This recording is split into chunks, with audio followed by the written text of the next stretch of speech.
In today's episode, I'm joined by Josh Lloyd of Basketball Monster as we roll through the draft lottery for the FBI Pro-20 League. Here we go.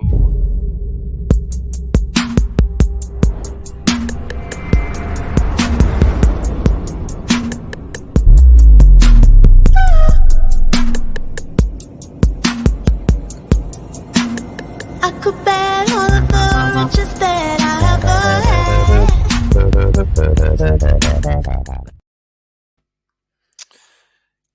G'day guys, thanks for joining me for another episode of the Clutch Time Fantasy Basketball Podcast, brought to you by Fantasy Basketball International. I'm your host, Adam King. You can find me on Twitter at AdamKing91 and check out all of our content, all of our leagues over at www.fbibasketball.com. So as I said today, joined by Josh Lloyd, we're going to just go over a couple of news items from the last few days. But basically the point of this is to run the draft lottery for our Pro-20 League. So this is a league, we've got 20 analysts in here, standard 9-cat, but the rosters are a little bit different. So we're only, I think the rosters are 8 deep, 5 active, 3 bench. So, and the reason we did that was to keep the number of players being drafted similar to what you would get in a 12-cat sort of standard league. So when we do podcasts, when we do videos, or any of the analysts sort of talk about standard players, it'll be relevant to this league as well, despite the fact that we're 20 teams. And Josh, welcome back from your holiday. Thanks for jumping on. You're a bit sore and sorry, I understand. Number of things, mate. Like the body's a bit sore. We spent 3 days up at a water park, so that was walking up all those stairs. But then first day there, I lost my voice, and it's just not back. So apologize for the croakiness of this sexy voice, but it's just hasn't recovered for some reason. Yeah, it's so is that a cold thing, or was that from yelling too much, trying to find people? I definitely didn't. I didn't yell at all. I don't have a cold. I'm coughing a little bit. There's no runny nose, no blocked nose, no sore throat. Look, nothing apart from my voice just disappeared, and then my asthma. I just started coughing. So I don't know what's going on. But it's not great when your living involves talking. No, that's true. I haven't. I think you did release a pod this morning. I haven't listened to it, so I don't know if you actually recorded that today. No, I did. I've recorded 3 today. It's a bit crackly, but I tried to do my standard intro and do my my gilly laugh, and it just didn't work. My voice just couldn't do it. Couldn't hit it. Like it was rough. Fair enough. All right, so we're going to go. Yeah, we're going to start this draft. So the lottery. So the way we're doing it, I'm going to bring it up on screen here. So this is actually. So we're doing the lottery in the form of a duck race, just as something a bit different, I think. So we've got all 20 of the people. I'll run through those once I've started it, because this race goes for 10 minutes, and we can chat about a few things while it's going. So we've got all 20 people here randomly inputted, and whoever wins gets the first pick. Whoever gets second gets the second pick. Pretty simple. Oh, there's a horn. Okay, so that's going to sort of go in the background. I'm going to mute the sound though, because we don't need to be hearing ducks quacking while we're talking. So that'll just be going in the background. But I thought we'd touch on a few topics first. Give us something to talk about. So. First one is, and this one's relevant. I just thought I'd throw this one in because I have Cameron Johnson in a few of my teams. So word sort of out of training camp preseason is that he will be starting for the Suns, which I think we were somewhat expecting, given Jay Crowder has pretty much distanced himself from the team. Does this sort of impact where you view him in terms of his fantasy value this season? Not really, because I was always expecting, this is for months I've been saying he's going to be the starter. Jay Crowder's been pissing and moaning like a bitch on social media for the last 3 months, complaining, they're not going to start me. Like, I think the biggest thing was them saying he's not coming to camp and we're getting rid of him, because that probably just gives Johnson an extra 1 or 2 minute boost, but I already had Johnson penciled in as the starter. The thing with Cam Johnson is he's such a low usage player that his big moments last season came in games where Booker was out. And Crowder was out and he was starting and he was putting up these numbers. And then everyone came back and he sort of shrank away and he's sort of like, 12 points and he hits threes and he does that really good percentages. But he's just so limited across many other areas that I think he's a really good pick late. He's going to hit threes without hurting your percentages. But can he actually, like we hear these coaches, and I talked about this on one of my shows today, oh yeah, we're going to try and initiate through Mikal Bridges and Cam Johnson. Like, I'm sorry, but if you've got Chris Paul and Devin Booker on the court and you're going to throw it to Cam Johnson to initiate your offense, just resign. Like, what are you doing? Like, there's just something, like we say this in media, it's just not going to, like, when's it going to happen? How often is it going to happen? It'd be foolishness if it happened. Yeah, look, I agree. I have taken him, as I said, in a few drafts, but towards the back end there, as a nice source of points, efficient scorer. I guess with Crowder potentially not there at all, if he is somewhere else, anyone else on the Suns, like who sort of steps into that backup role? Any value, deep league value that you could see there if Crowder is gone? Well, it's probably the guy they get back for Crowder in a trade, most likely. That's the thing. Like on the roster, it's probably at the moment, if you assume Crowder goes for nothing, which I don't think is a good assumption, but it's probably Šarić who just splits minutes at the 4 and 5, or he plays more at the 5 and Biyombo and Landale play backup 5. But there's no one realistically on that team. It's Torrey Craig. It's guys like that. Like, no, we're not interested in all. I guess theoretically at the moment, Craig would be that guy in Šarić's backup center who crosses over a bit. But Dario Šarić in 23 minutes a night doesn't excite me. 20 minutes a night for Torrey Craig doesn't excite me, or 18 minutes for Torrey Craig doesn't excite me. So I don't think really anything changes for those guys. It just means those players, a couple of extra for Šarić and Craig moves into the rotation. But honestly, who cares? Like, he's one of the worst per minute fantasy producers there is. Yeah, no, not much there. As you said. So next bit of news, I mean, we hear different things daily, it seems, on this. But in terms of Lonzo Ball, so he's had that surgery, and I guess, I mean, I'm not drafting him, and I'm assuming you're not either. But nope. The Bulls have come out and said that they're confident he'll return. The surgery went well, that sort of thing. So, I mean, what is he back in January, February, maybe? Are the Bulls going to bring him back? Like, what's your sort of gut feeling on this? I don't see a situation where you could draft him at all, really. They said the surgery went well last time, and we're still here, aren't we? Waiting for it to be fixed. There's no way he's back in 2022. I would think it's got to be in January, and even then, it's a slow ramp up. Like, sure, last pick, take him, put him in the injured reserve slot, but there's no way you're going 4 months without needing that injured reserve slot. If you've got multiple ones, you do it. But when he comes back, he's not playing 35 minutes a night. It'd be stupid to assume that he's going to play those same minutes he played last season. We know he's got upside, but I wouldn't take him before that last round pick. Slot him in the IR and go from there. But the fact that the optimism is, he'll only be a few months. Maybe it's All-Star break that he's maybe at full go. Even then, like, I don't think so. Like, I'm just not interested. Yeah, no, nothing for me. And I mean, you've talked about this, and most of us have talked about it. But with Ball out, who's your sort of guy there? Like, I know for me, it's probably Caruso would be the player that gets the biggest bump. And I've had a lot of people ask, is Dosunmu now a 12-team guy? Should I be targeting him? What are your thoughts there on who sort of steps in now? Dosunmu put up good numbers for a stretch last season when he played 40 minutes a night when Levine and Ball and Caruso were all out. I don't think he's going to have that. Like, he played 27 minutes a night last season, Dosunmu, and wasn't a top 200 guy. His low usage, he shot poorly from the free throws. He was outsized in terms of how good he was from 2-point range. I don't expect 60% 2-point shooting that he was last season. To me, it's clearly Caruso, but I think it's going to be a mess. I think it's Dragic, it's Caruso, it's Dosunmu, it's Kobe White, who somehow is still on this team. So while I would take Caruso, is anyone hitting 30 minutes? I don't think there's any chance of that. I think it's 20 minutes here, 20 minutes here, 27, 28 for Caruso. So while he's got the ability Alex Caruso does in terms of the steal numbers, I don't think they're going to roll him out 34 a night. There's just those other three guys are going to get playing time. Yeah. I think for me, Caruso, it's really him just because of the steals upside. That's really it.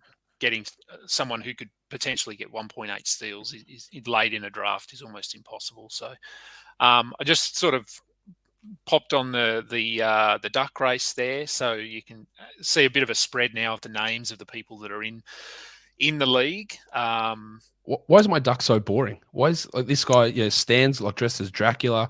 Hunter's got like a little paddle. Alex has got a suit and tie, looking like Donald Trump. And my boy's just plain. What's going on there? Yeah, he is playing. Maybe that means you'll win if yours is. Oh, there's a couple that are playing actually. Yeah, me and Alex Barutha and Matt Lawson, all plain ducks. I'm not happy with that. Looks like Zach Hanshu might be a plain duck as well. Should have dressed Zach's duck as Tyrese Halliburton.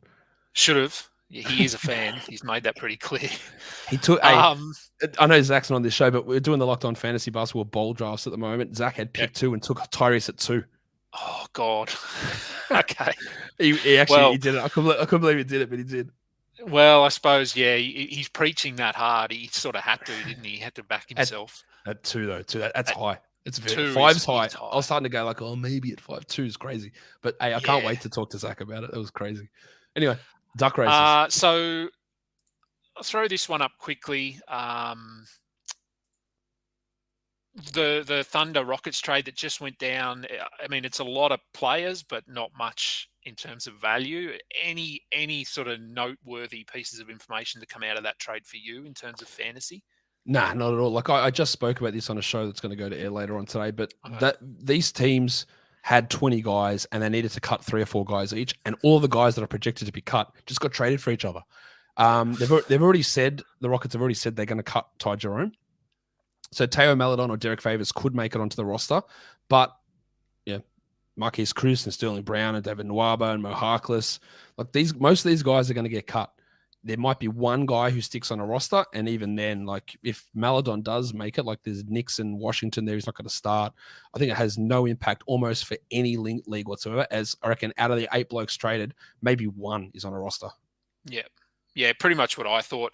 Someone did message me and said, does this impact Şengün with Favors coming in? I said, no, absolutely not. No, absolutely not. No. And then so this, it's almost done here. I'm just going to pop this in because I'm getting Jalen Suggs in a lot of leagues.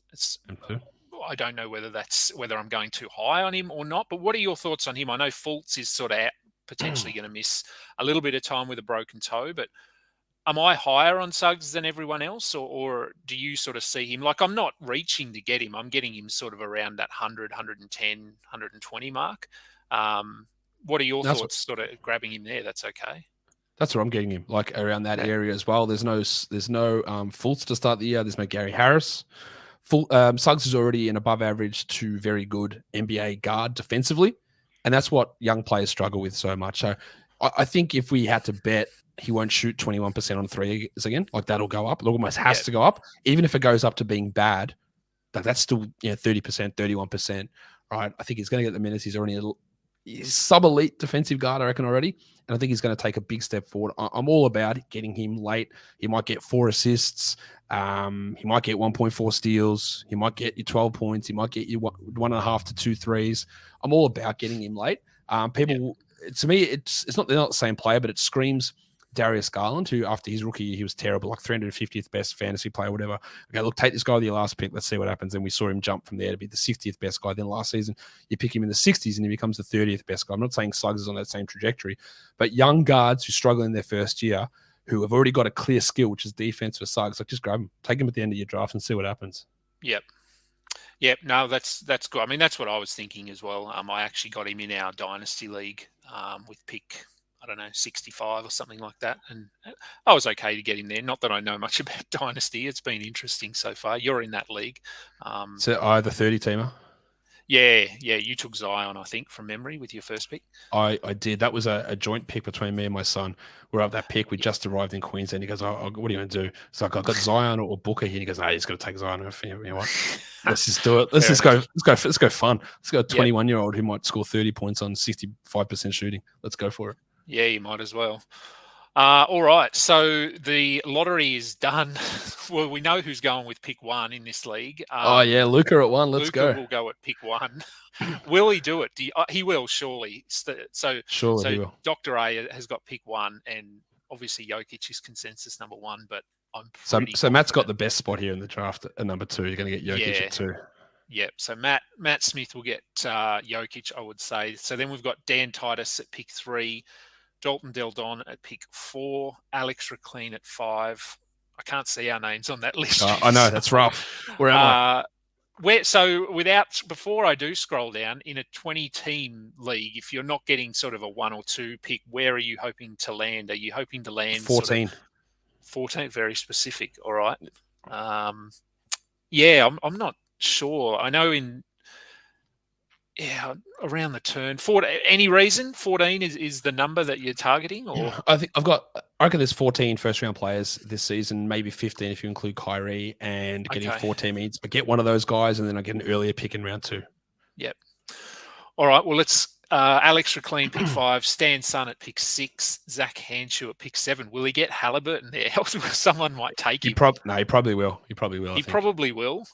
Unless someone just takes him so that he can't have him. Mitch Casey at 8, Alex Baruther at 9, Brendan Woodward, that's B-Dub, at 10, Kyle McEwen at 11, Al Hunter at 12, Adam Koffler at 13, Josh Lloyd at 14. Oh, yes. There you go.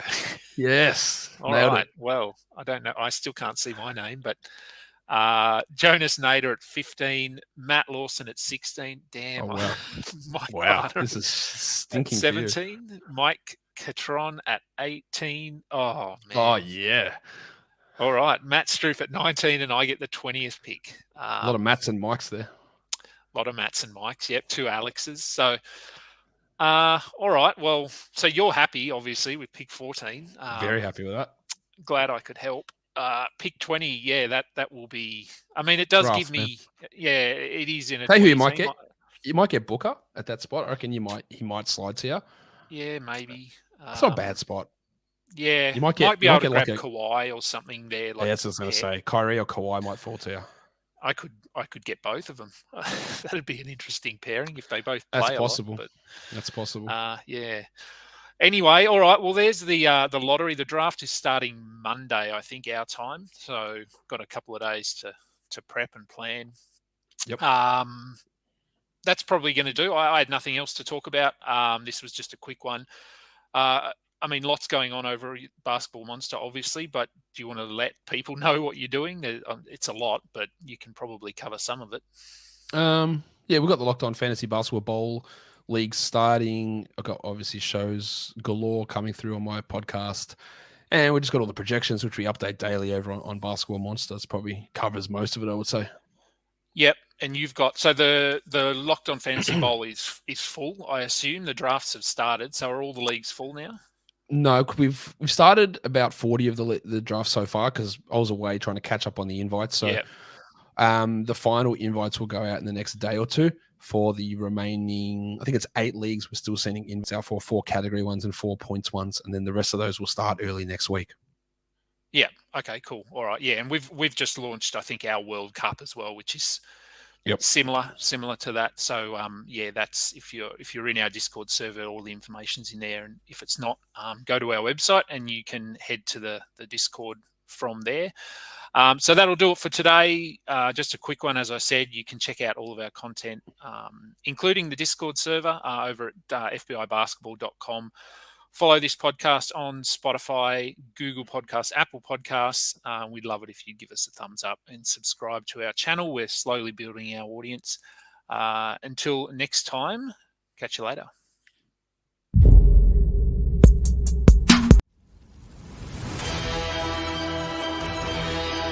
You just listened to another episode from the Fantasy Basketball International Podcast Network. Thanks for joining us. And for more information about joining our community, please check out our website at fbibasketball.com.